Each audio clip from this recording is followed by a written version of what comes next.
Assalamualaikum warahmatullahi wabarakatuh. Pada latihan soal kali ini kita akan membahas soal-soal yang berhubungan dengan tenaga kesejahteraan sosial. Oke, tidak usah basa-basi, kita langsung saja gas. Soal nomor 1. Dalam Undang-Undang Nomor 17 Tahun 2014 tentang Masyarakat Hukum Adat, apa yang dijamin oleh undang-undang tersebut? A. Pengakuan dan penghormatan terhadap masyarakat hukum adat. B. Hak-hak tenaga kerja asing. C. Pembangunan infrastruktur di daerah pedalaman. D. Subsidi untuk program-program pendidikan. Jawabannya A. Pengakuan dan penghormatan terhadap masyarakat hukum adat. Soal nomor 2. Apa yang dimaksud dengan kearifan lokal dalam konteks sosio-kultural? A. Pengetahuan dan praktik tradisional yang berkembang di masyarakat lokal. B. Teknologi modern yang digunakan di masyarakat. C. Kebijakan luar negeri yang diterapkan pemerintah. D. Sistem pendidikan yang diterapkan di negara lain. Jawabannya A. Pengetahuan dan praktik tradisional yang berkembang di masyarakat lokal. Soal nomor 3. Apa peran utama dari Rumah Perlindungan Sosial atau RPS? A. Menyediakan layanan pendidikan formal bagi anak-anak. B. Menyediakan perlindungan sementara bagi individu atau kelompok yang mengalami masalah sosial seperti kekerasan dalam rumah tangga atau trafficking. C. Mengelola anggaran negara untuk kesejahteraan sosial. D. Menyediakan modal usaha bagi pengusaha kecil. Jawabannya B. Menyediakan perlindungan sementara bagi individu atau kelompok yang mengalami masalah sosial seperti kekerasan dalam rumah tangga atau trafficking. Soal nomor 4. Apa langkah pertama yang harus dilakukan oleh TKS dalam intervensi kasus keluarga dengan masalah finansial? A. Menyediakan bantuan keuangan langsung. B. Menilai situasi dan kebutuhan keluarga secara menyeluruh.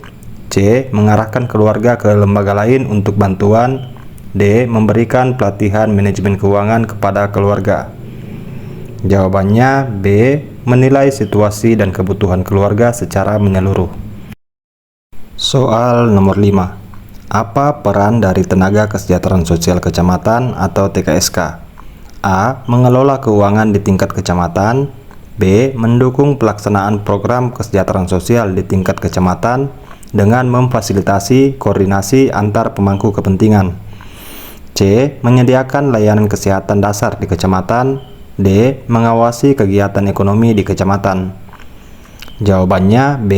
Mendukung pelaksanaan program kesejahteraan sosial di tingkat kecamatan dengan memfasilitasi koordinasi antar pemangku kepentingan. Soal nomor 6. Apa fungsi utama dari Kartu Indonesia Pintar atau KIP? A. Memberikan layanan kesehatan gratis kepada anak-anak. B. Memberikan bantuan biaya pendidikan bagi siswa dari keluarga miskin. C. Menyediakan modal usaha bagi pemilik usaha kecil. D. Mengembangkan infrastruktur di daerah pedesaan. Jawabannya B. Memberikan bantuan biaya pendidikan bagi siswa dari keluarga miskin. Soal nomor 7. Apa prinsip utama keadilan sosial yang harus diterapkan oleh TKS dalam pekerjaan mereka? A. Menyediakan bantuan yang sama untuk semua klien tanpa mempertimbangkan kebutuhan individual. B. Memastikan bahwa bantuan dan sumber daya didistribusikan secara adil berdasarkan kebutuhan dan hak-hak klien. C. Mengabaikan perbedaan kebutuhan klien dan memberikan bantuan secara acak. D. Fokus pada membantu klien yang paling mudah dijangkau. Jawabannya B. Memastikan bahwa bantuan dan sumber daya didistribusikan secara adil berdasarkan kebutuhan dan hak-hak klien. Soal nomor 8. Apa yang dimaksud dengan norma sosial? A. Aturan hukum yang diterapkan oleh pemerintah. B. Aturan dan harapan yang tidak tertulis yang mengatur perilaku individu dalam masyarakat. C. Standar kualitas produk yang diterapkan di industri. D. Prosedur administratif dalam organisasi. Jawabannya B. Aturan dan harapan yang tidak tertulis yang mengatur perilaku individu dalam masyarakat. Soal nomor 9. Undang-Undang Nomor 8 Tahun 2016 tentang penyandang disabilitas mengatur tentang A. Perlindungan hak-hak penyandang disabilitas, B. Penetapan kurikulum pendidikan inklusif, C. Kesehatan dan gizi penyandang disabilitas, D. Pembatasan akses penyandang disabilitas ke fasilitas umum. Jawabannya A. Perlindungan hak-hak penyandang disabilitas. Soal nomor 10. Dalam penanganan kasus sosial yang kompleks, bagaimana TKS dapat memanfaatkan pendekatan multidisiplin secara efektif? A. Memastikan semua keputusan dibuat oleh satu disiplin ilmu saja untuk konsistensi. B. Melibatkan berbagai disiplin ilmu dan melakukan integrasi perspektif dalam penanganan kasus. C. Mengabaikan peran disiplin lain untuk menjaga fokus pada kesejahteraan sosial. D. Menyerahkan seluruh proses penanganan kepada ahli dari disiplin tertentu. Jawabannya B. Melibatkan berbagai disiplin ilmu dan melakukan integrasi perspektif dalam penanganan kasus. Soal nomor 11. Bagaimana kebijakan sosial yang tidak tepat dapat mempengaruhi pekerjaan tenaga kesejahteraan sosial? A. Mempermudah proses administrasi layanan kesejahteraan. B. Meningkatkan efektivitas program kesejahteraan. C. Menghambat distribusi bantuan kepada mereka yang membutuhkan. D. Mengurangi beban tenaga kesejahteraan sosial. Jawabannya C. Menghambat distribusi bantuan kepada mereka yang membutuhkan. Soal nomor 12. Apa yang dimaksud dengan analisis SWOT dalam perencanaan manajerial? A. Metode untuk menilai kinerja individu. B. Teknik untuk mengevaluasi kekuatan, kelemahan, peluang, dan ancaman yang dihadapi organisasi. C. Proses penetapan anggaran tahunan. D. Teknik untuk menyusun jadwal kegiatan.